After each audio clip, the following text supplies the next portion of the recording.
Hi Mark, I'm Alice, and my student number is 48. I am a junior, and now I'm going to read Alessandra Orofino. It's our city, let's fix it. 54% of the world's population lives in our cities. In developing countries, one-third of the population is living in slums. 75% of global energy consumption occurs in our cities. And 80% of gas emissions that cause global warming come from our cities. So things that you and I might think about as global problems like climate change, the energy crisis, or poverty are really, in many ways, city problems. They will not be solved unless people who live in cities, like most of us, actually start doing a better job, because right now we are not doing a very good one. And that becomes very clear when we look into three aspects of city life. First, our citizens' willingness to engage with the democratic institutions. Second, our city's ability to really include all of their residents. And lastly, our own ability to live fulfilling and happy lives. When it comes to engagement, the data is very clear. Voter turnout around the world peaked in the late 80s, and it has been declining at a pace that we have never seen before. And if those numbers are bad at the national level, at the level of our cities, they are just dismal. In the last 2 years, two of the world's most consolidated oldest democracies, the United States and France, held nationwide municipal elections. In France, voter turnout hit a record low. Almost 40% of voters decided not to show up. In the United States, the numbers were even scarier. In some American cities, voter turnout was close to 5%. I'll let that sink in for a second. We're talking about democratic cities in which 95% of people decided that it was not important to elect their leaders. The city of LA, a city of 4 million people, elected its mayor with just a bit over 200,000 votes. That was the lowest turnout the city has seen in 100 years. Right here, in my city of Rio, in spite of mandatory voting, almost 30% of the voting population chose to either annul their votes or stay home and pay a fine in the last mayoral elections. When it comes to inclusiveness, our cities are not the best cases of success either. And again, you don't need to look very far in order to find proof of that. The city of Rio is incredibly unequal. This is Leblon. Leblon is the city's richest neighborhood, and this is Complex Alamo. This is where over 70,000 of the city's poorest residents live. Leblon has an HDI, a Human Development Index, of 0.967. That is higher than Norway, Switzerland, or Sweden. Complex Alamo has an HDI of 0.711. It sits somewhere in between the HDI of Algeria and Gabon. So Rio, like so many cities across the global south, is a place where you can go from northern Europe to sub-Saharan Africa in a space of 30 minutes. If you drive, that is. If you take public transit, it's about 2 hours. And lastly, perhaps most importantly, cities with the incredible wealth of relations that they enable could be the ideal places for human happiness to flourish. We like being around people. We are social animals. Instead, countries where urbanization has already peaked. Some seem to be the very countries in which cities have stopped making us happy.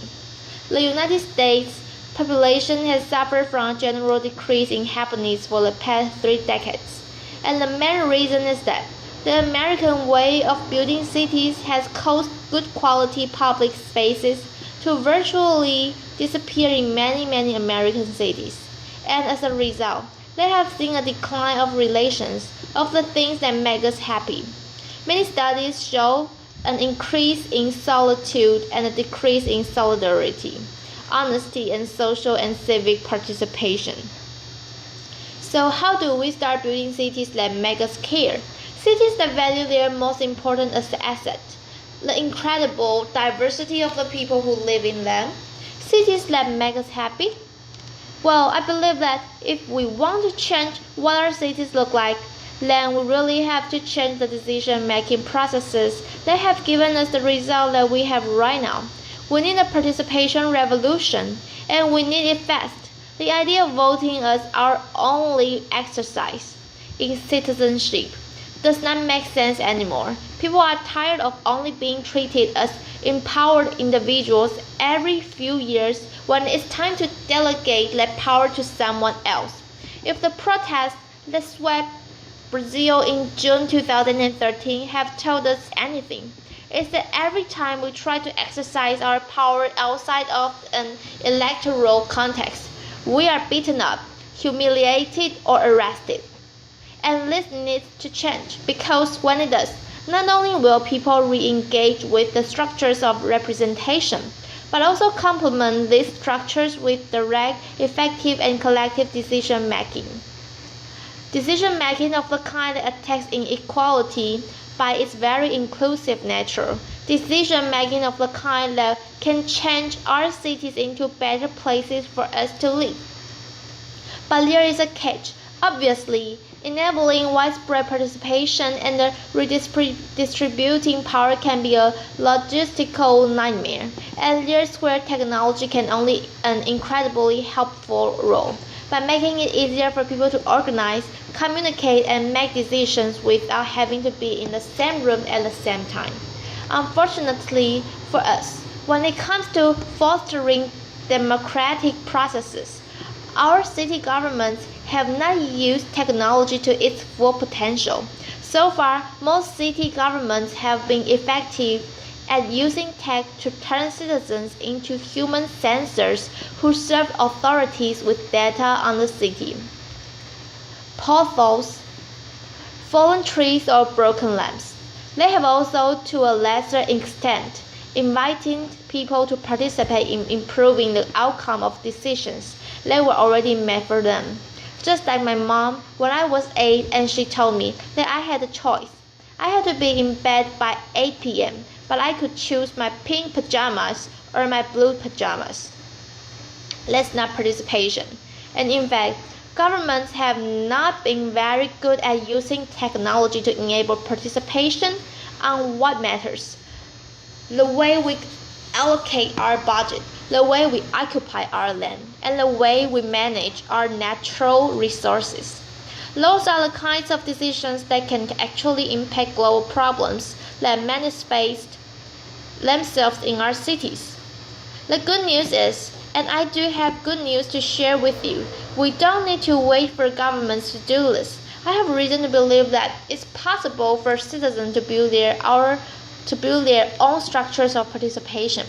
3 years ago, I co-founded an organization called Rio, and we make it easier for people in the city of Rio to organize around causes and places that they care about in their own city, and have an impact on those causes and places every day.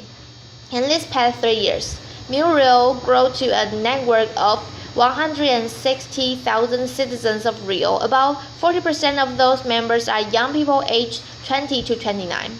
That is one in every 15 young people of that age in Rio today.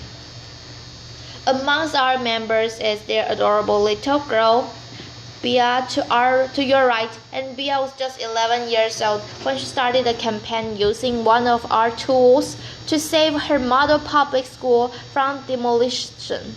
Her school actually ranks among the best public schools in the country, and it was going to be demolished by the Rio de Janeiro state government to build.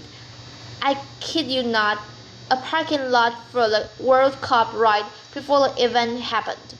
Bia started a campaign, and we even watched her school 24 hours and 24 hours and 7 hours through webcam monitoring. And many months afterwards, the government changed their minds. Bia's school stayed in place.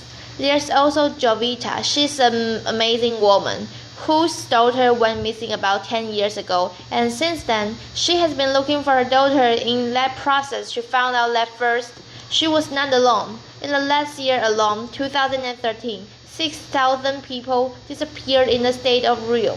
But she also found out that, in spite of that, Rio had no centralized intelligence system for solving missing persons cases. In other Brazilian cities, those systems have helped solve up to 80% of missing persons cases.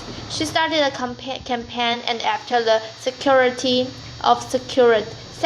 of Security got 16,000 emails from people asking him to do this, he responded and started to build a police unit specializing in those cases. It was open to a public at the end of last month, and Jovita was there giving interviews and being very fancy. And then there is Leandro. Leandro is an amazing guy in the slum in Rio, and he created a recycling project in the slum. At the end of last year, December 16th, she received an eviction order by the Rio de Janeiro state government, giving him 2 weeks to leave the space that he has been using for 2 years. The plan was to hand it over to a developer who planned to turn it into a construction site. Leandro started a campaign using one of our tools, the pressure cooker, the same one that Bia and Jovita used, and the state government changed their minds before Christmas Eve. These stories make me happy, but not just because they have happy endings. They make me happy because they are happy beginnings. The teacher and parent community at Bia's school is looking for other ways that could improve the space even further. Leandro has ambitious plans to take his model to other low-income communities in Rio, and Jovita is volunteering at a police unit that she helped create it. Bia, Jovita, and Leandro are living examples of something that citizens and city governments around the world need to know. We are ready. As citizens, we are ready to decide our own common destinies because we know that the way we distribute power says a lot about how we actually value everyone, and because we know that enabling and participating in local politics is a sign that we truly care about our relations to one another. And we are ready to do this in cities around the world right now. With our cities network, the Muriel team hopes to share what we have learned with our other people who want to create similar initiatives in their own cities. We have already started doing it in São Paulo with incredible results, and want to take it to cities around the world through a network of citizen-centric, citizen-led organizations that can inspire us, challenge us, and remind us to demand real participation in our city lives. It is up to us to decide whether we want schools or parking lots, community-driven recycling projects or construction sites, loneliness or solidarity, cars or buses, and it is our responsibility to do that now, for ourselves, for our families, for the people who make our lives worth living, and for the incredible creativity, beauty, and wonder that make our cities, in spite of all of their problems, the greatest invention of our time. Obrigado, thank you. Bye bye, Mark.